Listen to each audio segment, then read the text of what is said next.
ہم کریں گے ہر مظلوم کی حمایت۔ السلام علیکم ناظرین، میں ہوں حرین فاطمہ اور آپ دیکھ رہے ہیں حمایتی نیوز HD چینل۔ نظر ڈالتے ہیں آج کی اہم خبر پر۔ اسلام آباد فیڈرل بورڈ آف ریونیو نے کہا ہے کہ مالی سال 2023 کا 24 کے لیے محصولات کا ہدف بآسانی حاصل کر لیا گیا ہے۔ FBR نے بتایا کہ 9,252 ارب روپے ہدف کے مقابلے میں اس بار 9,306 ارب جمع کیے گئے ہیں۔ گزشتہ مالی سال کے مقابلے میں محصولات کی وصولی میں 30% اضافہ ہوا۔ پچھلے مالی سال کے 7,164 ارب کے مقابلے میں 2,142 ارب زائد جمع کیے گئے۔ وفاقی ادارے نے کہا کہ وزیر اعظم اور وزیر خزانہ کی براہ راست دلچسپی سے ٹیکس سسٹم میں نمایاں اسٹرکچرل بہتری آئی۔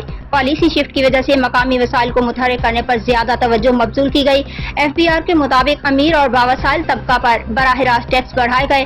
مالی سال 2023 تا 24 کے دوران 469 روپے کے ریفنڈز جاری کیے گئے۔ موجودہ مالی سال کے دوران براہ راست ٹیکسز کا حصہ 47% رہا۔ ڈومیسٹک ٹیکسز کی مد میں 6,128 ارب اور درآمدی ٹیکسز کی مد میں 3,178 ارب روپے جمع کیے گئے۔ ادارے نے کہا کہ انکم ٹیکس کی مد میں 4,528 ارب روپے جمع کیے گئے۔ سیلز ٹیکس کی مد میں 3,098 ارب روپے جمع کیے گئے۔ FBR نے بتایا کہ فیڈرل ایکسائز ڈیوٹی کی مد میں 576 ارب روپے جمع کیے گئے۔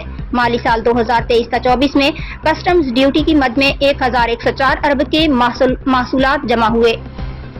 اب تک کے لیے اتنا ہی۔ مزید خبروں اور اپڈیٹ سے باخبر رہنے کے لیے دیکھتے رہیں حمایتی نیوز HD چینل۔